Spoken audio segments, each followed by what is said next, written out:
Oi, eu, eu sou o Pedro e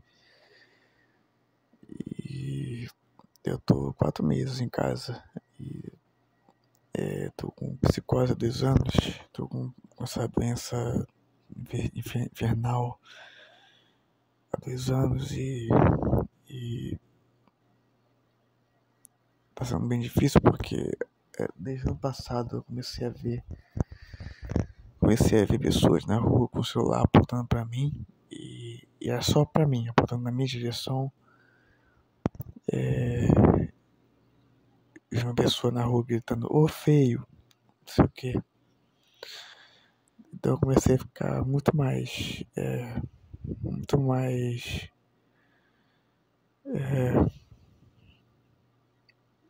essa crise ficar cada vez mais agressiva. Até o ponto que a minha psiquiatra, na época que eu ia na psiquiatra, eu já tô há bastante tempo sem tomar remédio. Minha psiquiatra disse pra eu ficar em casa.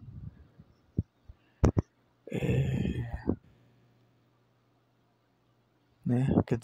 Quer dizer, né? A minha psiquiatra reforçou a ideia de que eu tinha que ficar em casa. Eu tive um princípio de crise de ansiedade na época que eu tava trabalhando com minha mãe, que eu tava indo trabalhar. Tive um princípio de crise de ansiedade que eu tava muito no limite. Eu fiquei um mês, eu transferi as férias de agosto pra junho ou julho, se eu não tô enganado. Eu transferi as férias um mês antes, 2 meses antes. Fiquei um mês em casa. Quando passou esse mês, eu fui um dia na loja, depois que as férias acabaram, eu fui um dia na loja e fiquei mal de novo. Desde então, eu tô 4 meses em casa. Tô 4 meses em casa sem sair de casa, literalmente. Eu no máximo saí 3 vezes em 4 meses. Em quase 4 meses, eu saí 3 vezes. 2 vezes foi pra ir pra psicóloga. No caso, eu fui e voltei um dia da psicóloga a pé. No outro dia, eu voltei da psicóloga a pé e fui na loja da minha mãe, que foi uma conquista muito grande pra mim. Eu entrei na rua da casa do meu tio, né, Altamir Chaves, e fui, porque pra mim foi uma vitória, assim, que eu passei na avenida principal da cidade, a rua mais movimentada da cidade. Assim, foi difícil, mas eu consegui. Eu fui visitar minha avó, que ela tava preocupada comigo. Aí depois, acho que foi dia 12 de setembro, eu fui no curso de inglês do meu amigo barra irmão que a vida me deu, e passei lá, visitei o povo lá. Ele não tava, esse amigo não tava lá no dia. O nome desse curso de inglês é DOCS. É o curso que mudou a minha vida, basicamente. Depois que eu saí do curso, eu fui comprar suplemento alimentar, né? Mais precisamente whey protein e creatina, na Casa do Mel, ali na Rua das Vãs, aqui em Cabo Frio. Depois disso, eu nunca mais saí de casa. Desde um pouco antes, deu dia 12, eu comecei a desenvolver um medo muito grande de que alguém, enquanto meus pais estavam fora de casa trabalhando, alguém entrou aqui na minha casa enquanto eu estava dormindo, tirou uma foto minha, fez algum vídeo pra tentar me incriminar, falar que tipo teve comigo, teve algum encontro, vamos dizer assim, encontro sexual, qualquer tipo de coisa. Esse medo foi crescendo, tá crescendo, e a psicose tá num nível tão grande, mas tão grande, que eu não tô conseguindo ir na psiquiatra, porque na portaria da psiquiatra tem um monte de câmera e e-mails de eu me comunicar. de comunicar não, me identificar. Eles pedem meu documento. E eu tô achando que estão armando contra mim, estão se juntando. Eu tô achando que estão se juntando contra mim pra fazerem tipo um cerco contra mim e me jogarem na cadeia.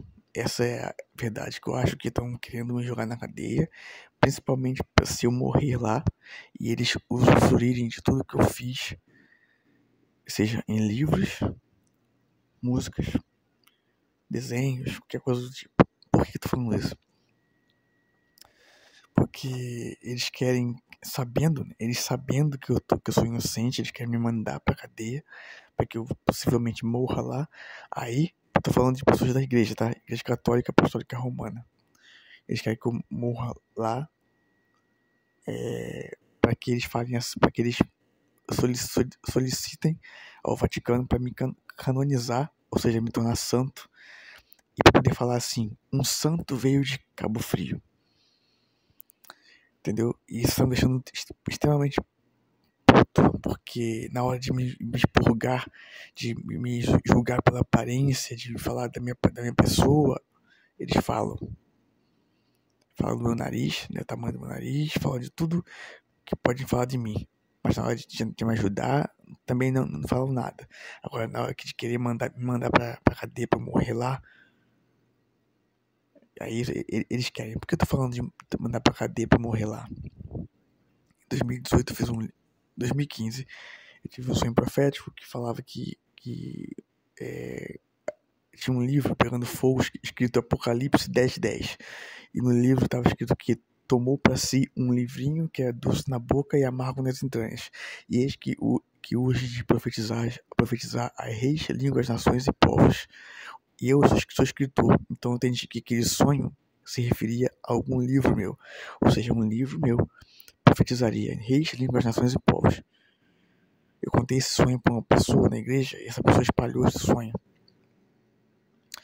E todo mundo quis um pedaço da minha glória, como diz a música do Rosa de Saron. Todos querem uma fatia da sua glória. Essa que a música diz. E hoje eu vejo que é uma profecia para mim também.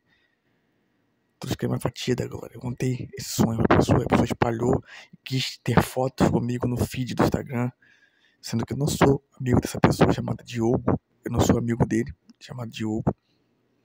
Ele é líder de um grupo de oração e pregador às vezes. Eu não sou amigo dessa pessoa. Não sou.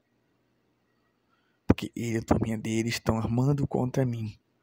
E infelizmente as pessoas que são inocentes, que falam a verdade, elas só vão ser descobertas, só vão ser inocentadas muito tempo depois e tarde demais. Sempre assim. Nunca ouvem as pessoas inocentes. Só ouvem a maioria, porque a maioria é burra. Enfim, não tô conseguindo ir na psiquiatra, porque lá pra entrar na psiquiatra tem que passar por uma monte de câmera. Eu tô com um problema com câmera e celular que não seja o meu, tá? Porque eu acho que não invadiriam o meu celular, porque isso é crime. Tem que pedir meu consentimento. Tem que pedir o meu consentimento pra invadir meu celular. Agora eu acho que tô invadindo o celular das pessoas da minha volta, meus pais, minha família, todo mundo. E então usando as câmeras pra me vigiar. É horrível, é um sentimento horrível. Tá? É um sentimento horrível. Então, só pelo fato de eu não estar conseguindo ir na psiquiatra, mostra que eu não estou conseguindo tomar os remédios. E não estando conseguindo tomar o remédio, eu estou tendo crise. Tipo, eu estou tipo uma praia e tem ondas intermináveis tentando me afogar. É isso que está acontecendo comigo. E também eu estou numa crise tão forte que eu não estou conseguindo ir na psicóloga. Eu não estou conseguindo ir na psicóloga. Eu não estou conseguindo desabafar. Eu não estou conseguindo falar com ninguém. Porque eu acho que todo mundo que tá na minha volta quer o meu fim, quer a minha prisão e quer minha perdição. Essa é a verdade. Eu quero dizer abrir um parênteses aqui. Caso isso aconteça de me levarem pra cadeia e eu morrer lá, Aí depois as pessoas da Igreja Católica Apostólica Romana quiserem me tornar santo, eu quero dizer o seguinte: eu não quero, eu não quero ser ligado, eu não quero ser coligado à Igreja Católica Apostólica Romana, porque eu não posso aceitar uma igreja de traidores. Eu não posso acreditar numa igreja que só se importa com a aparência. Eu não posso acreditar com uma igreja que só se importa com o externo. Agora, o interno é um sepulcro caiado. Assim como Jesus disse na época dele. Pelo visto, as coisas não mudaram, né? Então, eu tô numa crise tão grande que eu não tô conseguindo ir na psicóloga. Portanto, eu não tô conseguindo falar com ninguém o que eu tô sentindo. Isso tá aumentando. E meu medo de que entrem aqui e façam alguma besteira de tentarem me incriminar, isso está aumentando. E, sinceramente, chegou num ponto que eu não gostaria de falar. Eu tô muito sozinho. Eu tô muito sozinho e eu me sinto sem valor. Eu sinto que tudo que eu tô esperando, ou seja, a mulher da minha vida, que Deus aparentemente prometeu, eu tô sentindo que isso não vai acontecer. Eu tô sentindo que as pessoas me acham uma fraude. Eu tô sentindo que nada faz sentido. Tô sentindo que todo mundo que diz que gosta de mim, no fundo, é um hater, é uma pessoa que me odeia. De novo, eu tô me sentindo sem valor. Desde a escola, desde meus 10 anos de idade até hoje. Não teve um ano em que eu não tivesse problemas psicológicos. Começou com depressão, depois veio ansiedade, e agora é psicose. Não tem um ano. Não tem um ano que eu não fique simplesmente mal. Quando eu tinha 12 anos de idade, uma pessoa que eu chamava de amigo vivia na minha casa, jogava meu videogame, minha mãe fazia comida pra ele, chamava ele pra minha festa de aniversário. Essa pessoa me chutava na escola, chutava, vamos dizer assim, meu traseiro, chutava, bateu com meu rosto no vidro, no meio do pátio da escola, pra todo mundo ver, e o meu rosto quebrou com o vidro. Poderia ter ficado cego, com uma cicatriz na cara. Graças a Deus, Deus me protegeu. Desde lá eu não consigo confiar nas pessoas, na justiça. Eu me sinto injustiçado porque esse garoto que empurrou no meu rosto, ele era filho de uma professora na época, hoje ela é coordenadora. Olha como é que o mundo é justo, né? Esse garoto ele é filho de uma professora, portanto ele não foi punido porque ele era filho de uma professora e ele não poderia, se punissem ele e a professora ficaria desmoralizada. Hoje ela é coordenadora. Como é que eu vou acreditar na justiça? Em 2012, eu fui num PHN, que é um evento da igreja, lá na Canção Nova. Tentaram me incriminar lá. Tava tendo ia ter um amigo oculto. Eu tava lá no meio de todo mundo, me sentindo um pouco isolado. Chegou um cara, né, que inclusive é amigo desse cara que eu falei que é chamado Diogo, né? Chegou um cara, falou assim: Pedro, tem como você vigiar essa chave aqui pra mim, por favor? Essa chave é da moto que tá no porta-mala que o piloto trouxe. Eu falei, claro, inocente como eu sou, né? Peguei a chave, coloquei no pescoço. Tava lá. Daqui a pouco chegou uma pessoa, bateu no meu ombro direito, falou assim: Pedro, a gente vai lá pegar uma mesa lá embaixo? Você pode ajudar a gente? Eu falei, claro. Aí eu tirei a chave do pescoço, bati num cara assim perto de mim e falei, olha só, eu vou deixar essa chave aqui em cima da mesa, porque eu vou ali pegar uma mesa ali embaixo com o pessoal, tá? Aí o cara falou, tá bom. Porque eu achava que eu podia confiar nas pessoas da igreja católica apostólica romana. Pelo visto não posso, né? Coloquei a chave em cima da mesa, desci. peguei a mesa. Quando eu voltei pra pousada, cadê a chave? Pra resumir, eu procurei em todo lugar da pousada. Pedi até pra pessoas irem lá no quarto das meninas procurarem, me ajudarem a procurar. Não acharam. Pra resumir, cheguei em casa, na minha cidade, botei a mala em cima da cama. Aí eu fui na cozinha, voltei, fui trocar de roupa que tava na mala. Abri a mala. Quando eu abri a mala, a chave tava em cima das minhas roupas. E eu não tinha colocado em cima das roupas. Eu não coloquei a chave ainda na mala. Por que eu faria isso? O que eu ganharia pegando essa chave e colocando ali? Eu só ganharia ódio e desprezo das pessoas, correto? Então não fui eu que fiz isso. Eu abri a mala. Eu tô em choque. Fiquei assustado que foi a primeira vez que fui abertamente injustiçado e incriminado por alguém. Sabe o que eu fiz? Peguei a chave e com muita vergonha eu liguei pro responsável da excursão chamado Agnor. Liguei pra ele. Falei, Agnor, você precisa acreditar em mim, mas a chave tá na minha mala, mas não fui eu. Não fui eu.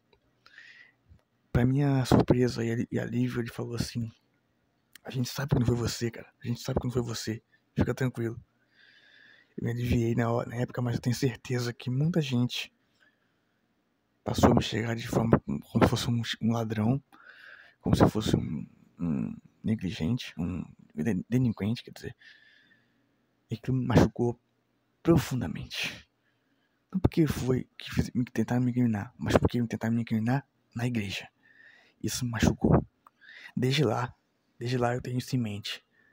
Se fizer isso uma vez, podem tentar fazer de novo.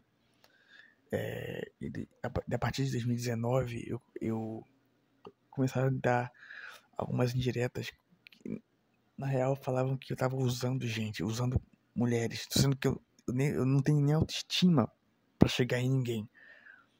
Eu não tenho autoestima, tá? Eu nunca tive, tá bom? Quando foi 2011, eu fui num carnaval com, abre aspas, amigo meu, fecha aspas. Chegou um momento que eu percebi que ele tava muito nervoso por algum motivo. Eu tenho esse negócio de perceber as pessoas. Ele chegou assim, se distanciou um pouco, foi num bar assim, pegou um drink, comprou um drink, voltou, deu um gole profundo assim, olhou pra mim e falou assim: Pedro, você é muito feio, sabia? Ele sem parece que tomou aquele gole pra tomar coragem pra falar, entendeu? Como é que eu vou ter autoestima se eu tenho esses amigos, entre aspas, amigos, que nem esse, né? Como é que eu vou ter autoestima? Como que eu vou ter autoestima? Me diz. Como é que eu vou ter autoestima de chegar em uma mulher, dar em cima de alguém? Como é que eu vou ter autoestima de tipo, chamar pra... Eu não faço isso, tá? É algo que eu não negocio, que é a minha castidade e a minha pureza. Mas como é que eu vou ter autoestima de chamar alguém pra transar ou fazer qualquer coisa? Eu quero que você me diga. Como é que você me diga? Eu quero que você me diga. Eu tô em 4 meses dentro de casa, me sentindo um lixo. E eu sempre me senti assim, só que agora, com essa crise de psicose, se amplificou. Sabe? É como se eu tivesse colocado um violão numa caixa de som e amplificado o som do violão. É isso que é psicose hoje pra mim. A psicose amplificou os meus traumas, minha autoestima baixa, minha insegurança. De novo, eu pergunto: como cacete eu vou ter autoestima pra usar alguém? Sendo que é difícil eu imaginar. Já é difícil eu imaginar eu estando com a pessoa que Deus tem pra mim. Já é difícil imaginar a pessoa que Deus tem pra mim. Que Ele me mostrou no sonho pra minha mãe e pra mim. Ele confirmou o sonho da minha mãe em mim. Ele me deu um sonho que tem relação com o da minha mãe. Eu tenho autoestima tão baixa que eu tenho dificuldade de aceitar que Deus tenha alguém pra mim. Você acha mesmo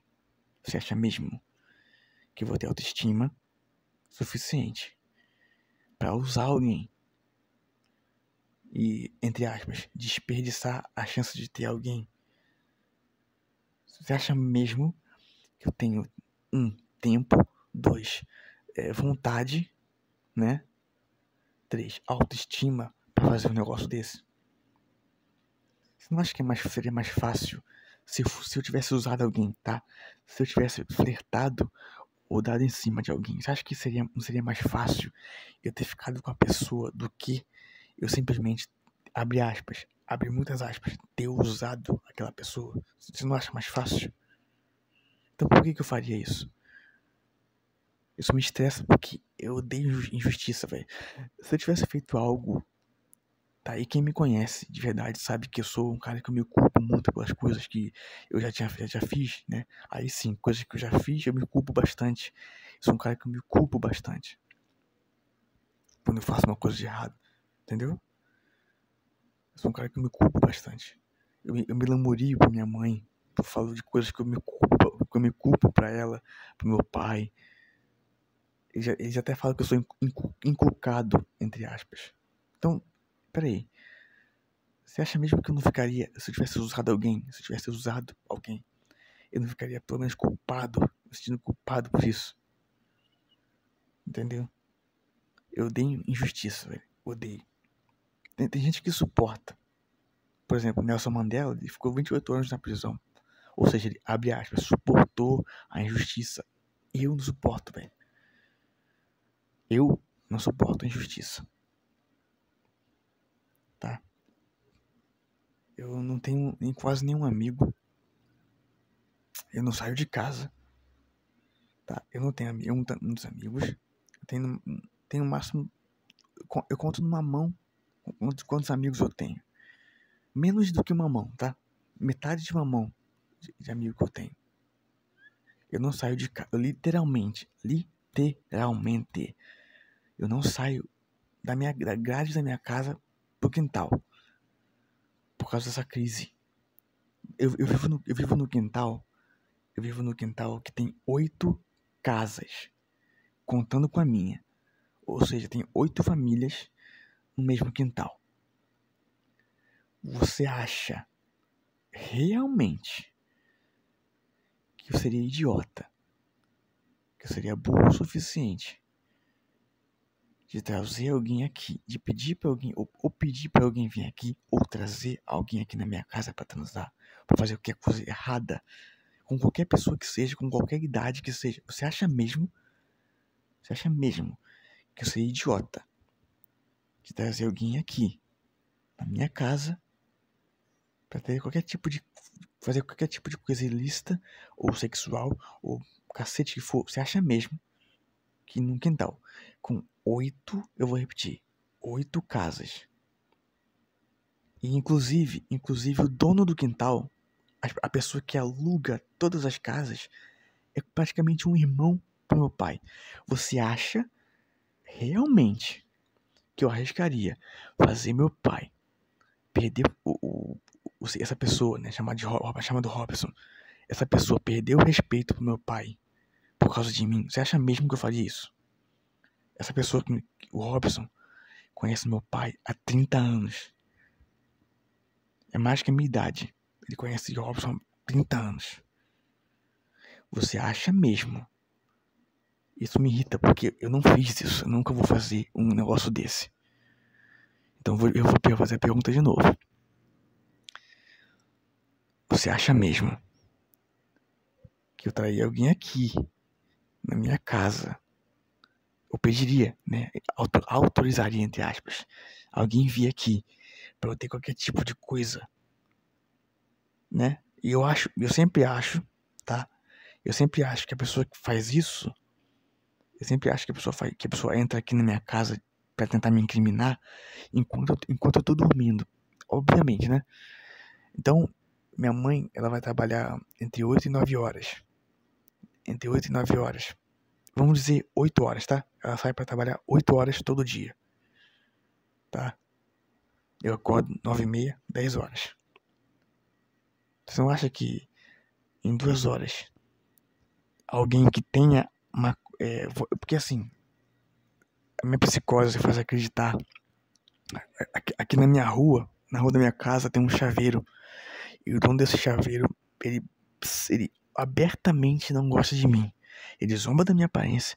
Ele dá a entender que ele me conhece, entre aspas, porque ele deu uma indireta sobre tocar violão e teclado. E é o que eu faço. Enquanto eu tava junto, perto dele, ele falou isso. Então eu acho que ele me conhece. Contaram de mim isso pra ele. Ele passou a me odiar por causa da inveja, porque aparentemente é uma pessoa que não tem aparência perfeita, não tem aparência boa, não pode saber tocar violão, não pode saber escrever, não pode saber tocar teclado, entre aspas. Então a inveja é o que motiva essas pessoas. Essa pessoa do chaveiro, vamos botar a pratos limpos, né? O que o chaveiro faz? Ele faz cópias de chaves. Ele pode até trocar fechadura. Ir na casa da pessoa, trocar uma fechadura. Ele pode até a casa da pessoa fazer uma cópia de chave. Correto? Na época que eu ia pra psicóloga, meu pai me levava. Ele vinha aqui entre 2h30 e eu voltava 4 horas da tarde da psicóloga. Meu pai me levava e me trazia por ordem da psiquiatra. Você não acha que em 2 horas e meia o cara não poderia vir aqui no meu quintal fazer uma cópia da chave? Ou alguém tem entregado a chave da minha grade, da grade da minha casa. Alguém pode ter entregado a chave do portão da grade da minha casa para esse chaveiro, ele ter feito uma cópia ou várias cópias, né, para várias pessoas tentarem me incriminar. Olha só, o mundo é completamente injusto, principalmente o Brasil. O Brasil é chamado de quê? Quero que você me diga. O Brasil é chamado de país da impunidade, onde políticos, que são figuras públicas, saem impunes. Você não acha que pessoas anônimas que fazem as coisas erradas nas sombras, no caso, pessoas que nem essas pessoas que eu tô falando, né? Essas pessoas que podem fazer cópia de chave para poder incriminar alguém. Você não acha que essas pessoas que vivem nas sombras, elas também não vão sair impunes? E por isso, por causa dessa impunidade, as pessoas aqui pensam o seguinte: eu vou fazer coisa errada mesmo porque, eu tenho réu primário, segundo, eu não vou ser preso. É que o Brasil é assim. É isso que as pessoas pensam. Então é muito possível que tenham feito cópias de todas as portas da minha casa por causa de pessoas que me conhecem, que estão próximas a mim. E essas pessoas entregarem as chaves. Olha, eu vou ser bem sincero. Eu sou um cara muito sincero, tá? Eu sou um cara bastante sincero com o que eu sinto. Teve até um caso na época, quando eu era criança. Quando eu tinha 4 anos, eu fui na pediatra. Entre 2 e 4 anos. Minha mãe me contou a história, mas ela disse que tinha entre 2 e 4 anos. Eu fui na pediatra e na época tava tendo a febre da franja. A mulher usava muita franja. A minha pediatra usava franja. Eu cheguei pra ela e perguntei: você não tem sobrancelha, não? Eu cheguei pra pediatra, na frente da minha mãe, e falei: você não tem sobrancelha, não? Minha mãe ficou envergonhada e a minha pediatra falou assim: olha, você se prepara porque esse garoto vai ser especial. Você é uma pessoa especial. Sim, especial ela quis dizer uma pessoa excepcional. Nas palavras dela, sabe? Nas palavras dela. E minha mãe acreditou nisso. E o motivo de ter tanta inveja, meu respeito, eu acho que é por causa disso. Eu tô começando a entender que talvez eu seja uma pessoa diferenciada. Pelo menos diferenciada, entende? Eu tô aguardando em Deus há 28 anos por uma mulher da minha vida. Que ele mostrou no sonho, ele confirmou em um sonho pra minha mãe. E depois, no mesmo ano, eu tive um sonho onde eu sonhava com a pessoa que minha mãe descreveu no sonho dela, sendo que minha mãe não disse que não conhecia a pessoa com que eu tava casando no sonho. Eu tava casando num sonho que minha mãe me disse, tá? Com uma mulher mais velha. Aí eu perguntei pra minha mãe como que era a pessoa, e ela me descreveu a pessoa. Eu perguntei pra minha mãe, você conhece a pessoa? Ela disse que não. E aí que entra o ponto interessante. Segundo a psicologia, é impossível você sonhar com alguém que você não conhece. Todo mundo que você sonha é alguém que já passou pela sua vida em algum momento. Que você conhece a pessoa, entendeu? É alguém que passou pela sua vida que você conhece. Só que você não acaba não recordando, né? Claro que ela não conhecia. Eu conheço minha mãe, ela estava extremamente abalada com esse sonho, por algum motivo. No mesmo ano, eu sonhei com a pessoa com as mesmas características, só que eu não lembro o rosto dela, apesar de que eu lembro alguns detalhes. Ela usava óculos, tinha o cabelo levemente encaracolado, caía cada um em um ombro e tinha um rabo de cavalo. Usava uma saia feita de jeans até depois do joelho e é isso. E ela tinha a pele um pouco mais clara que a minha. É exatamente como minha mãe descreveu. Exatamente como minha mãe descreveu. Exatamente. Eu já tinha, desde os 13 anos de idade, eu fiz um pacto com Deus que eu já conhecia Deus desde os 10 anos de idade. Por causa do filme A Paixão de Cristo. Meu pai, ele recebeu de presente esse DVD. Na época tinha nenhum DVD ainda. Eu não conseguia tocar na capa do DVD. Eu tava com tanto temor na época. Eu não sabia o que era temor na época, mas por algum motivo na época eu não conseguia tocar na capa. Eu tava extremamente abalado. Positivamente, claro, positivamente. Eu não conseguia. Eu tava, tipo assim, quem é essa pessoa? Depois eu fui ver o filme. Eu vi o filme. Tinha 10 anos e eu vi o filme, que é extremamente violento.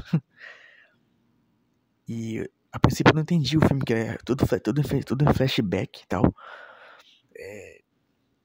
Aí eu falei com a mulher que trabalhava com a minha mãe, ela falou assim, continua vendo o filme que você vai entender. Aí eu continuei vendo o filme e aí eu falei, esse cara é incrível. Com 10 anos de idade. Eu falei, esse cara é incrível. Um pouco tempo depois eu fui fazer um aparelho, eu fui colocar aparelho no céu da boca. E eu tive uma crise tão forte de pânico. Uma semana antes eu tinha tido uma crise de pânico, porque eu fui fazer o molde do aparelho e eu travei e o médico me impediu de tirar o molde e eu fiquei com muito trauma da vida. De me expressar, parecia que alguém ia sempre me impedir de falar e me impedir de fazer alguma coisa. Por causa desse médico imbecil. Uma semana depois eu tive uma crise tão forte de pânico. Enquanto eu ia colocar o aparelho no céu da boca, eu tive uma crise tão forte de pânico que minha perna travou, minha perna parou de se mexer. Eu não conseguia mexer minha perna, eu não conseguia andar. Meu pai teve que me levar no colo lá pro térreo do prédio e me colocar no carro. Eu nunca mais fui o mesmo. Mas, com 10 anos, quando eu conheci a Paixão de Cristo, e eu vi o filme, graças a Deus eu vi aquele filme, porque eu tenho certeza que se eu tivesse passado por aquela situação do aparelho, eu não estaria mais aqui. Eu passei a conhecer Jesus naquela época e eu falei, esse cara é incrível. E ele realmente existiu. Aí eu fui entender sobre a Bíblia, essas coisas assim. Esse cara realmente existiu. Aí eu fiquei apaixonado por ele. Apaixonado por falar dele, por tal. 3 anos depois, quando eu descobri a adolescência, né? A sexualidade, no caso hétero, né? Né? Quando eu descobri o que era ser adolescente, o que era ser um homem, basicamente, né? O que era a testosterona, essas coisas assim. Quando eu descobri tudo isso, eu já conhecia Deus há 3 anos. Jesus, Deus, Espírito Santo e tudo que envolve a fé, já conhecia há 3 anos. Inclusive foi no mesmo ano que eu fiz primeira comunhão. Eu fiz primeira comunhão tarde, né? 2 anos mais tarde que normal. Eu fiz um pacto com Deus. Uma promessa, né? Um pacto com ele, uma aliança com ele. Eu estava bem consciente do que era a vida naquela época. Eu fiz um pacto com ele. Eu falei, pai, eu não vou me relacionar com ninguém sexualmente e nem vou ficar com ninguém até que o Senhor me mostre que essa pessoa é a pessoa que o Senhor tem pra mim. Por que eu falei isso? Porque eu sabia que Deus, sendo Deus, ele é pai. E um pai sempre guia o filho do caminho que ele tem que seguir. Eu já sabia disso, né? Na época eu tava fazendo como é o nome? Catequese. Tava fazendo catequese, né? Eu via muito isso, que Deus é pai. Deus, ele protege, ele guia. Eu via muito isso. Então eu falei comigo mesmo. Eu não vou ter nenhuma relação com ninguém. Eu já sabia. Eu já sabia o funcionamento do que era sexo. Eu já sabia do que era sexo. Eu não achava que era cegonha. Já tinha noção, né? Já tinha noção. Então, eu falei, eu não vou ter nenhuma relação, nenhum envolvimento sexual, afetivo ou emocional com ninguém. Eu não vou ter. Entendeu? O que acontece? Um ano depois, eu era muito Maria vai com as outras. Eu queria sempre agradar as pessoas, ia nos lugares para que as pessoas ficassem felizes com o fato de eu ter ido. Eu tinha que agradar as pessoas. Quando eu tinha 14 anos, um ano depois, eu fui numa festa com um amigo de infância meu. E essa festa chamava Tona Vibe. Era na rua do Miguel Couto, aqui em Cabo Frio. Era aquela associação ali. Eu entrei. Logo que eu entrei, eu descobri que eu era introvertido. Cheguei no lugar, pisei no lugar e aquela multidão me agoniou de um jeito nunca antes acessado. Eu cheguei no lugar, já olhei pro chão. Tava eu, esse amigo de infância, e um amigo desse amigo de infância. Tava eu, respectivamente, esse amigo de infância, eu e esse amigo do amigo de infância. Aí eu tava conversando com eles, aí eu virei pra conversar com esse amigo do amigo de infância, que tava com esse amigo de infância meu. Falei, pô, cara, essa festa aqui, tipo, tá gente pra caramba e tal. Aí eu virei pra falar com o cara. Quando eu virei pra falar com esse amigo de infância, ele sumiu. Ele basicamente sumiu. Em menos de 5 minutos de festa. Eu olhei, ué, cadê ele? Eu olhei pro fundo do lugar assim, ele tava ficando com a menina, tava beijando a menina. Aí eu pensei assim, cara, ele acabou de chegar. Ele acabou de chegar. E ele não conhece a pessoa. E ele não só não conhece, mas tipo, porque aqui na minha cidade, a cidade é um pouco pequena, é relativamente pequena. Então geralmente os jovens se conhecem, assim. Ele não conhecia a pessoa. Em menos de 5 minutos ele foi lá e beijou a garota e eu falei, como é que ele, tipo, por que ele fez isso? Tá, ele, entre aspas, poderia ter feito isso, só que com mais tempo de festa. Ele mal chegou e já fez isso, né? Eu não tava com inveja dele porque eu sempre odiei isso, velho. Na escola que eu sofri bullying, eu só tinha um amigo na sala. As pessoas que estudavam comigo, quando eu saí da escola, eu saí em 2009 e 2 anos depois, na real, isso que aconteceu foi 2 anos depois, mas eu descobri 3 anos depois, em 2012. Em 2011, quando teve aquele assassino do Realengo, o povo da minha sala falava que eu ia ser um novo assassino do Realengo. Eu ia entrar na escola e matar todo mundo. Me matar. Foi isso que as pessoas disseram. Eu descobri isso um ano depois e fiquei arrasado. Porque o povo na minha sala só falava disso. Ah, vamos. E essa festa de Tona Vibe foi em 2014. E um ano antes, o povo só falava, pô, fiquei com gente. Fiquei com aquele povo lá. Já falava sobre sexo, já falava sobre... Por isso que eu já sabia o que era sexo. Porque na minha sala o povo já falava disso, já falava, tipo... Pô, será que dói? O povo falava disso na época. E eu quieto na minha, tipo... Pensando, eu nunca vou, na minha vida, eu vou fazer você essa pessoa. Nunca na minha vida eu vou ser essa pessoa que fica falando de coisas obscenas, fazendo coisas obscenas sexuais. Eu tomei repulsa disso, né? Eu creio que isso foi uma preparação para um ano depois, pra eu tô na vibe, né? Por isso que eu fiquei tão agoniado. Quando eu vi esse amigo de infância beijando a menina, eu falei, cara, se aconteceu isso aqui, tipo, em menos de 5 minutos de festa, o que vai acontecer quando acabar a festa? Será que vai acontecer o que o povo da sala ficava falando, tipo, pegar todo mundo e transar com todo mundo? Porque eu pensava, será que o povo aqui, eles fazem sexo explícito aqui? Né? Meu pai vivia falando que em festas, assim, tinha muito sexo explícito. Ele falava muito isso pra mim. Eu pensei isso, tipo, será que vai acontecer isso aqui? Eu fiquei extremamente agoniado, velho.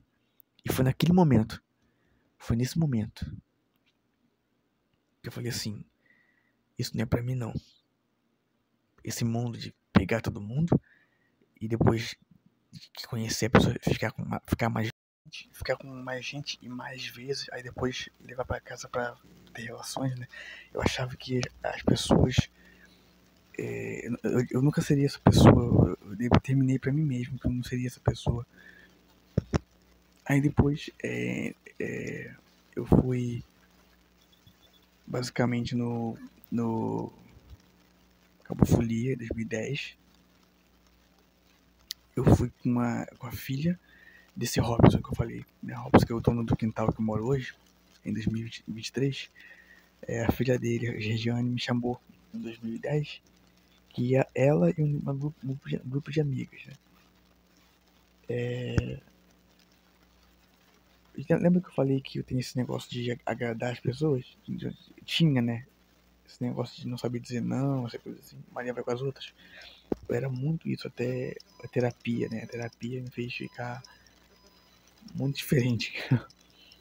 Enfim, eu sempre fui ficar Maria vai com as outras porque eu senti que eu ia ficar sozinho se eu falasse não, entendeu? Eu achava que o povo ia me abandonar se eu falasse não pra eles. Em 2010 eu fui porque eu fui com o Regiane e um grupo de amigos. Eu nunca tinha tomado energético na vida. Tinha 15 anos. Eu tinha tomado café uma, 2 vezes. Eu não gostava muito de café na época. Hoje eu sou viciado. Olha como as coisas, tipo... Tipo, a coisa relacionada à produtividade, ela é inacreditável, né? Eu nunca tinha tomado energético. Eu tomei uma ou 2 vezes de café, né? E já tinha achado forte e já tinha ficado acesaço. Um gole de café. Eu não estava acostumado, né? Tomei uma lata inteira de energético. Quase na mesma hora eu fiquei acesaço. Fiquei aceso, agitado, só que fiquei agitado, tipo, no meu canto, assim. Fiquei como se eu estivesse reprimindo aquela agitação toda. Eu via essa menina, tipo, se divertindo, pegando gente e tal, ficando com gente e tal. As amigas dela, né? Eu tava atrás do trio elétrico, barulhento, ouvindo música alta, por 8 horas em pé. A sorte que eu tinha tomado energético, porque se eu não tomasse energético eu ficaria... Cara, aquilo foi um purgatório pra mim, velho. Aquilo foi um purgatório. Fiquei 8 horas, né? Aí tal. 2 anos depois, voltei pra casa de manhã. Tava de manhã, eu não consegui dormir. E, cara, aquilo foi uma experiência... Eu falei assim, isso de ficar com pessoas... Eu sempre dou ênfase nessa frase. Isso de ficar com pessoas, muitas pessoas... Ficar com uma pessoa sequer. Isso de ficar com gente É nojento, porque... Primeiro porque você não conhece ninguém, a pessoa. E mesmo se conhecesse, como é que você vai num lugar, fica com uma pessoa que você conhece e não assume essa pessoa pra... Tipo, não tem uma... Não cria um relacionamento com a pessoa? Por que você não tenta um relacionamento com a pessoa, com aquela pessoa que você conhece, e você acabou beijando aquela pessoa? Por que eu tô falando isso? Tive esse sonho em 2019 que confirmou o da minha mãe, né? E desde os 13 anos, eu sentia que Deus tinha pra mim, não era que Deus tinha pra mim, era algo, como é que eu posso dizer? Era algo que não é visto muito. Eu sempre achava que o que Deus tinha pra mim era algo... Desculpa se parecer arrogante que eu vou falar agora. Eu achava que o que Deus tinha pra mim era raro. Eu achava que o que Deus tinha pra mim era o que em inglês chamam de unusual. Que eu não sei como traduzir essa palavra, velho. Tô tentando lembrar como é que traduz essa palavra unusual. Incomum, lembrei. Uma coisa incomum de se ver em relação a relacionamentos, né? Eu sempre achei isso. Meu coração, o Espírito já falava comigo que Deus já falava comigo. Deus e o Espírito Santo de Jesus são uma pessoa só. Então, Deus já falava comigo, dava sinais de que o que ele tem pra mim não é algo mundano, tá? Ele já dava sinais de que Deus que ele tem pra mim, tinha e tem pra mim, não é algo mundano, ou seja, não é algo que eu encontro em baladas, ou em festas, ou em barzinho, né? Por quê? Porque eu tô tendo sinais de que essa pessoa que ele tem pra mim é alguém muito parecida comigo e altamente compatível. A igreja católica e cristãs, né, em geral, não acreditam em alma gêmea. Deveriam acreditar, mas não acreditam em alma gêmea. Adão e Eva eram almas gêmeas, né? Tanto que Eva foi tirada da costela do Adão. Então eles eram meio que almas gêmeas, né? A igreja não acredita nisso, né? Então eu acredito que Deus tem pra mim é o mais próximo que chega de uma alma gêmea. Por isso que eu tô esperando tanto, e é por isso que eu confirmo, que eu nunca faria qualquer tipo de coisa ilícita em relação a sexo, né? Aqui na minha casa ou na casa de ninguém, ou nem que seja na rua, eu nem ficaria com ninguém. Quando eu boto uma coisa na cabeça, meus pais me chamam de inculcado. Inculcado. Só que esse inculcado pode ser pro bem ou pro mal. Geralmente eles falam inculcado como se fosse uma coisa assim. Eu botei uma coisa ruim na cabeça e eu sou inculcado com isso. Só que eu também sou inculcado pro bem. Por quê? Eu boto uma coisa na cabeça, um propósito, eu não tiro esse propósito por nada. É tipo o chiclete que gruda no cabelo. Entendeu? Então, meu propósito de vida desde os 13, lembrando, eu tenho 28, ou seja, 15 anos de propósito, né? Do propósito que eu fiz. Meu propósito é esperar por essa coisa unusual, essa coisa rara que Deus tem pra mim, né? Desde a época da escola eu via pessoas tipo falando dos namorados que tinha, e eu fui ficando cada vez mais desolado, mais como é que eu vou dizer, recluso, né? Eu fiquei recluso mais porque tinha uma pessoa específica que eu não conseguia falar pra essa pessoa que eu sou virgem até hoje, que eu nunca peguei ninguém, que eu sou virgem até hoje.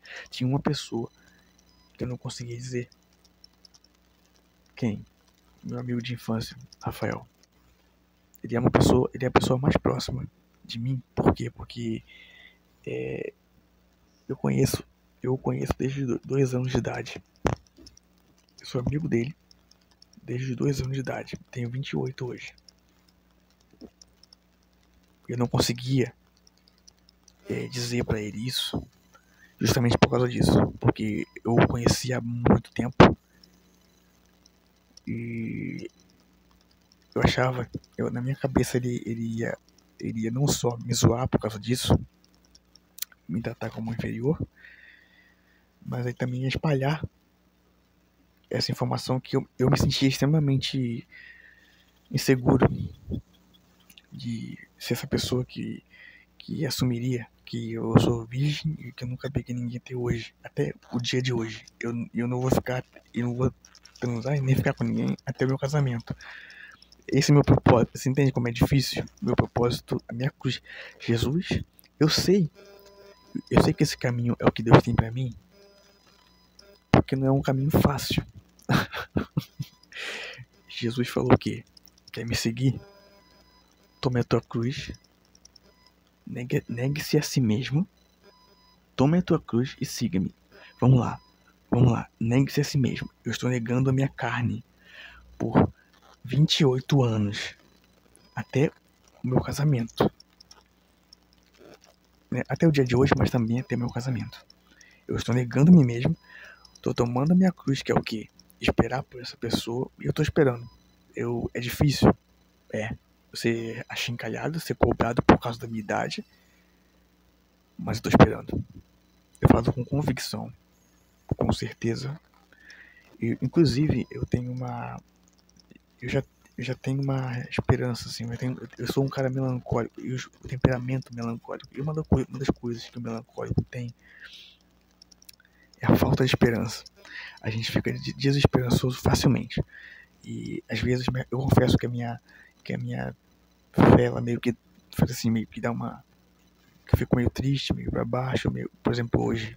Eu vou dizer por que hoje. Eu vou dizer por que o dia de hoje foi especialmente difícil. A minha cruz é bem difícil, porque eu ser um jovem que não faz isso, que não tem nenhuma relação, não tem contatinhos, como dizem por aí, né? Não pega ninguém, não transa com ninguém. Ser esse jovem, no mundo de hoje, que é sexual, no Brasil, né? Especialmente no Brasil, que é essencialmente sexual, até para crianças, que é bem errado. Ser esse jovem é difícil, mas eu estou conseguindo, né? Tem dias que eu tô bem mal, que eu não consigo nem sair da cama. Tem dias que eu não consigo nem sair do quarto, né? E hoje foi um dia desses. Então, eu espero de novo. Eu espero há 28 anos por essa mulher. Eu vou contar uma história. Em 2012, estava no ensino médio, tinha 17 anos. Estava no último ano do ensino médio. Ia ter uma prova, que era uma prova estadual. Ou seja, o estado inteiro, nas escolas estaduais, o estado inteiro fez a mesma prova que eu fiz. O estado inteiro, o Rio de Janeiro inteiro. Eu ia ter uma prova, e essa prova tinha um prêmio. O prêmio dessa prova era o notebook. E na época eu tinha descoberto aquele negócio de lei da atração. E mais precisamente com o livro O Segredo, né? Eu descobri esse livro jogado em algum lugar. Aí depois eu descobri que tinha um documentário, um filme, sei lá. Falei, caraca, que interessante isso. Foi no mesmo ano que eu descobri a lei da atração, eu ia ter essa prova. Eu falei, quer saber? Já tô sem esperança de ganhar. De ganhar esse notebook, porque só ganho notebook quem fica em primeiro na prova, em cada turma. Falei, eu nunca tive boas, tipo assim, notas altíssimas, então eu já tô sem esperança de ganhar esse notebook, então meio que tô nem aí, entende? Eu falei, quer saber? Eu vou fazer esse negócio do segredo, da lei da atração. O que eu fiz? Eu sei que parece loucura, tá? Mas eu fingi que eu tava abrindo o notebook, digitando nele. Eu sentia que eu tava Eu sentia que eu tava com ele. Eu sentia que eu tava com o notebook, eu sentia que eu tava digitando nele, tipo, meio que ria, né? Ria, eu tô com o notebook e tal. Eu sei que parece loucura, tá? Que eu fui fazer a prova. Por alguma razão, eu sentia as perguntas fáceis. Eu respondia fácil, eu tinha uma dificuldade enorme na escola. Depois que eu desenvolvi depressão, as notas caíram muito, assim, muito. Eu tinha um problema muito sério na escola, mas naquele dia em específico, né, as perguntas estavam fáceis, eu fui respondendo, foi fluido, assim, né, eu fui fazendo, fiz o resultado, eu ganhei no notebook, sem estudar. Eu não estudei. Meus pais são testemunha. Eles não pegavam estudando em nenhum momento. Eu não estudei pra prova. Eu ganhei um notebook. Eu falei, isso funciona. Isso é real. Porque a libertação nada mais é do que fé. Entende? A fé é a libertação. Claro que essa fé, sendo cristão, ela só existe pra vontade de Deus. Deus não vai dar nada pra você que não seja da vontade dele. Então foi da vontade dele eu ganhar aquele notebook até pra eu fortificar minha fé e falar assim, epa, eu tenho fé. O que chamo de lei da atração, eu chamo de fé. Então, né? Por que eu tô falando isso? Porque eu tô falando assim, na mesma coisa pra mulher que Deus tem pra mim, né? Eu já falo assim, eu já falo mentalmente, eu vou ser uma boa pessoa pra você. Já falo assim, mentalmente, tá? Eu falo mentalmente que eu vou ser uma boa pessoa pra ela. Inclusive, eu tô aprendendo muito com relação com meus pais, porque às vezes a gente tem certos desentendimentos e eu não fraquejo, eu vou lá e eu peço desculpa, ou quando eles pedem desculpa, eu aceito de prontidão. Isso é uma preparação para que eu tenha a mulher que Deus tem para mim, porque isso exige essa relação que Deus tem, vai ter e tem, né, por causa da promessa que Ele fez, requer que eu tenha um comprometimento em relação ao perdão, porque eu tenho uma dificuldade inacreditável de perdoar. Sendo melancólico, claro que eu não vou botar culpa no meu temperamento, mas boa parte desses problemas de não conseguir perdoar vem disso. O meu temperamento não aceita que é difícil perdoar, é muito difícil. E a relação com meus pais tem me modificado. É para isso que serve o deserto, né? Para te modificar, para mudar o seu comportamento.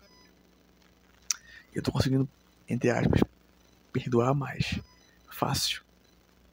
Então eu percebo que, sabe quando Deus ele trabalha com sinais? Tem os sinais do fim dos tempos, tinha um sinal de que o Messias viria. Deus trabalha com sinais. Sabe quando o tempo está começando a ficar nublado, escuro, o escuro que eu falo assim, com nuvens densas? É um sinal de quê? De que vai chover, correto? Então, o fato de eu estar conseguindo perdoar mais, e eu sou um cara mais difícil de conseguir perdoar do que eu conheço, o fato de eu estar conseguindo modificar esse padrão de conseguir perdoar mais, até mesmo por causa da terapia, tem boa parte, tem boa culpa nisso. É uma culpa boa, né? Uma culpa boa de eu estar conseguindo perdoar mais, mas também a relação com meus pais e tal. A relação com meus pais tem sido uma escola por tudo que Deus tem, por causa daquele sonho que eu tive que minha mãe teve. Por isso que eu tô falando que eu tô muito mal, porque é muito difícil você achar que Deus vai te iludir. É muito difícil achar que Deus vai te enganar, vai te mostrar um sonho, que claramente é uma confirmação, e tudo que é de Deus tem confirmação. entendeu? Tudo que é de Deus tem confirmação exato. E a pessoa que eu sonhei, que eu tive sonho foi a mesma pessoa que minha mãe descreveu. Foi exato e teve confirmação. Portanto, é de Deus. Eu não consigo aceitar que Deus é um cara que ilude as pessoas. Ah, mas você pode ir, assim como o José do Egito, pode ir preso e depois voltar e conseguir. Não, não, não, não. O que a pessoa falou no sonho, há 4 anos, tá acontecendo hoje. Ela falou algo de mim, algo externo a meu respeito, que tá acontecendo hoje. Então, não é quando eu voltar de uma coisa, de um ser preso. Não, não, não, não. Não é. Tá acontecendo hoje. Então, assim como as nuvens densas denunciam a chuva, esses sinais que estão acontecendo comigo fisicamente são um sinal de que tá para acontecer. E é muito difícil você achar que Deus vai te iludir, vai te mandar para o caminho que Ele não falou. Entende? Eu tô muito mal e eu vou dizer o porquê que eu tô mal hoje, especificamente hoje. Quer que eu prove que eu sou um cara extremamente sincero no que eu digo e o que eu tô falando até agora é verdade? Porque se eu fosse um cara mentiroso, se eu fosse um cara que engana as pessoas, se eu fosse um cara que fosse manipulador, se eu fosse um cara que eu nunca falaria que hoje eu tive pensamentos suicidas. Eu tive pensamentos de tirar minha vida. E porque eu vi certa movimentação, uma movimentação de uma pessoa que eu já citei nesse vídeo. E essa pessoa foi como se estivesse comemorando uma coisa, tipo eu tenho uma intuição muito forte. E esse é o problema. Tô machucado, tô muito ferido. E por que eu pensei em fazer essa besteira? Por que eu pensei em tirar a minha vida? Justamente pelo que eu falei. Porque eu achei que Deus tá me iludindo. Porque eu achei que Deus tá falando uma coisa, mas tá mandando para outro lugar, fazendo outra coisa. Eu não conseguiria ser enganado até por Deus. Eu não suportaria. Porque Deus é o meu melhor amigo. Eu falo isso do fundo do meu coração. Porque em 2019 eu tive um encontro com ele. Meus pais, eles me conhecem antes da crise, depressão. E depois de 2019, quando eu tive esse encontro, eles veem a minha diferença. Então, é verdade. Eu senti Jesus literalmente na minha frente. Eu senti um campo de força na minha frente. Muito forte. Muito forte. Botei a mão no rosto. Tapando, tipo tapando o rosto do sol. Comecei a chorar que nem um bebê. E bati a mão no chão assim de raiva, por algum motivo. Aí depois que eu chorei tudo que eu tinha pra chorar, eu levantei, saí da biblioteca da minha casa e eu tava diferente. Eu tava feliz e em paz. O que era impossível de acontecer, eu tava extremamente deprimido antes. Eu abri a cortina da minha casa, eu olhei pra ciclovia com um monte de gramado assim.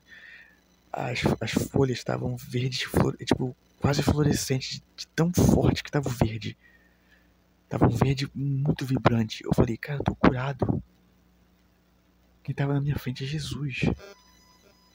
Depois disso eu senti uma vontade enorme de voltar pra igreja e fazer coisas da igreja. E foi aí, no meio do ano de 2019, que eu entrei num grupo jovem. Aí depois eu saí do grupo jovem no ano seguinte e tal.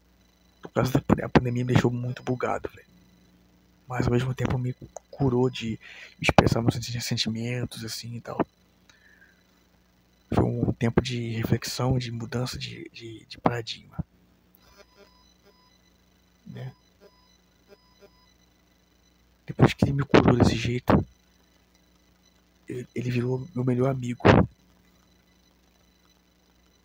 Eu tinha e tenho uma dívida de gratidão com ele eterna. Só que hoje, especificamente hoje, não me pergunte por quê. Se eu for tentar explicar o porquê, vocês vão me chamar de louco, né? 2, vocês vão, tipo assim, só vou entender daqui a um tempo, né? Esse é o mal de ser um profeta. Mas eu tive a impressão de que de que meus pais estão tramando junto com outras pessoas para me levar para preso, né? Claro que é por causa da minha psicose. A minha psicose faz essa besteira de pensar nisso, mas existe a grande chance de ser verdade. Até minha psicóloga falou pra mim, existe duas versões. Existe a versão que é uma ilusão da sua cabeça e existe a versão que pode ser verdade. E quando ela falou aquilo, eu perdi a fé. Quer dizer, eu perdi o vigor. A fé não. Se eu tivesse perdido a fé, eu já teria me suicidado muito antes. Mas eu perdi o vigor, eu perdi a tenacidade de viver. A pessoa que deveria te curar com palavras terapêuticas está falando que pode ser verdade o que você diz. E o que você diz é: querem me levar preso, querem que eu morra lá. Você entende como isso é pesado pra mim? Eu não conseguiria conviver comigo. Eu tenho um sonho. Assim como Martin Luther King, ele falou, eu tenho um sonho, né? Ele falou isso, que ele tem o sonho de ver os negros e os brancos conviverem juntos e tal. Parte do sonho dele tá concluída, só que a outra parte, que é o racismo que ainda existe, tem que ser mudada, né? Mas eu tenho um sonho. Eu quero fazer uma ONG. Existem 3 crimes que eu sempre repudiei demais: estupro, pedofilia e assédio. Pedofilia ficou mais acentuada, esse ódio à pedofilia ficou mais acentuado. Claro que eu não tô acusando o cara, mas a situação que ele foi envolvido me deixou extremamente afetado e irritado, que foi o caso do PC Siqueira. Aquilo me deixou assim, cara, eu acompanhava esse cara desde 2010. É muito difícil você ver um cara que você acompanhou, você gostava do vídeo do cara, ser acusado de um crime tão inacreditável, tão hediondo quanto esse. Eu torço para que, depois da investigação, porque o PC Siqueira botou no canal dele uma explicação, um vídeo falando que ainda demoraria para a justiça ser feita, para a justiça revelar, né, o veredito. Eu torço humildemente que a justiça determine que isso não foi verdade. Uma, pra eu conseguir assistir esse cara assistir assiduamente esse cara de novo. 2, porque eu quero que essa mãe, a mãe que mostrou a foto, eu acho que a mãe, é verdade, eu acho que o caso da mãe, que a mãe mandou a foto, eu acho que é verdade. Agora, eu não acho que ele sentiu algo pela criança. Eu quero acreditar que não, porque esse crime é tão ridiculamente pesado e errado. Todo crime é errado, mas esses 3 que eu falei, estupro, pedofilia e assédio, são 3 crimes que invariavelmente, você tem que invadir o espaço do outro. E tem algo que eu odeio hoje em dia, porque eu disse que eu era extremamente Maria vai com as outras. Eu disse que invadia meu espaço falando que eu ia fazer algo, por exemplo, no negócio do Orkut, e me levavam para as festas quase que à força, né? E eu tomei raiva disso. Eu tomei raiva disso, de quem invade o espaço do outro. Então esses 3 crimes, invariavelmente, precisam que você invada o espaço. Isso ativa coisas em mim, ativa gatilhos em mim, como dizem hoje, né?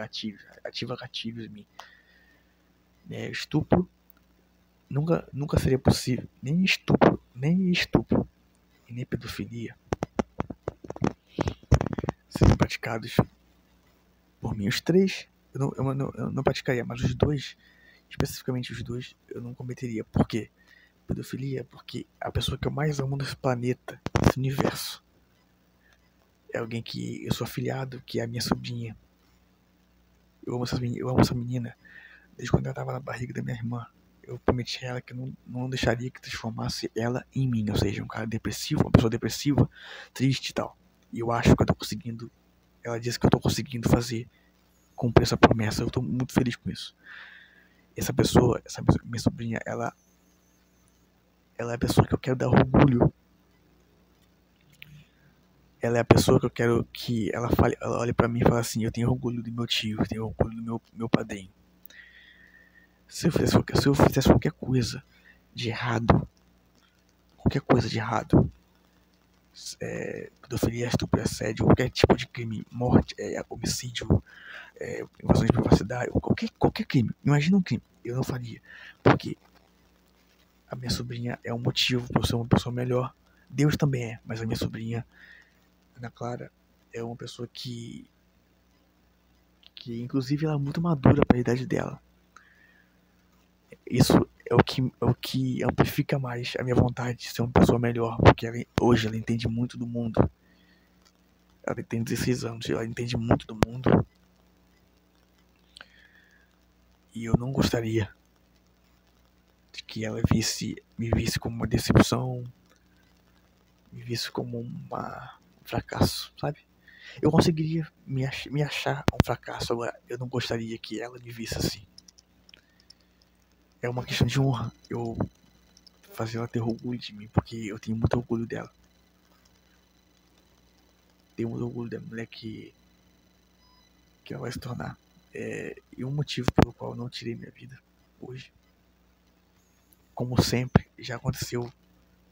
Esses pensamentos já aconteceram em 2014, foi o auge da minha depressão. Eu pensei nela. Minha sobrinha, né, Clara, foi a pessoa que eu pensei para não fazer besteira. Eu ficava sozinho o dia inteiro, depressivo, sem conseguir sair de casa, no outro município. Meus pais trabalhavam aqui na cidade onde eu moro hoje. Eu morava em outro município.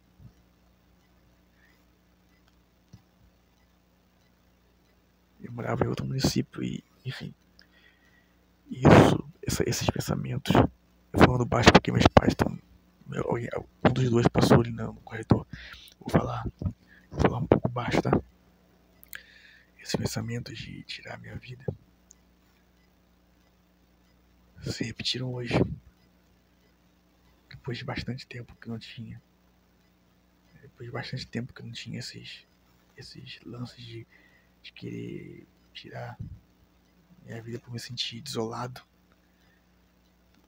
como se Deus fosse me enganar daquele sonho que eu tive da mulher da minha vida. Eu quis pôr fim na minha vida. E quem que veio na minha mente para não fazer isso? Deus, mas também ela, minha sobrinha. Ela é minha salvação pessoal. Ela é uma salvação pessoal. Ela já me salvou 2 vezes. Hoje é a segunda vez que ela me salva indiretamente. Eu tô muito choroso hoje. É muito difícil você sentir que você vai ser traído. É muito difícil você ser zombado pelas pessoas. É muito difícil você saber que você nunca na sua vida vai trazer alguém na sua casa pra fazer qualquer tipo de besteira. Inclusive envolvendo esses 3 crimes que eu falei. Você sabe que você nunca seria essa pessoa. Você sabe que você nunca seria essa pessoa. É muito difícil você achar que as pessoas vão fazer uma incriminação contra você pra fazer todo mundo que te admirou acreditar que você fez aquilo. É bem pesado. Eu tô assim achando que isso vai acontecer porque eu sou profeta. Já profetizei uma vez em um livro meu. Eu profetizei o corona. Um amigo meu disse que não profetizei não, mas eu profetizei sim. O corona. Um livro meu que eu fiz em 2018. Em outro vídeo eu falo sobre isso. Entendeu?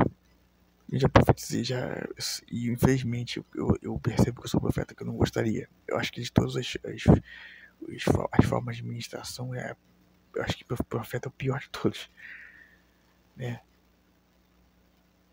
Você é odiado, você é perseguido, você é... Enfim. Eu tô muito mal.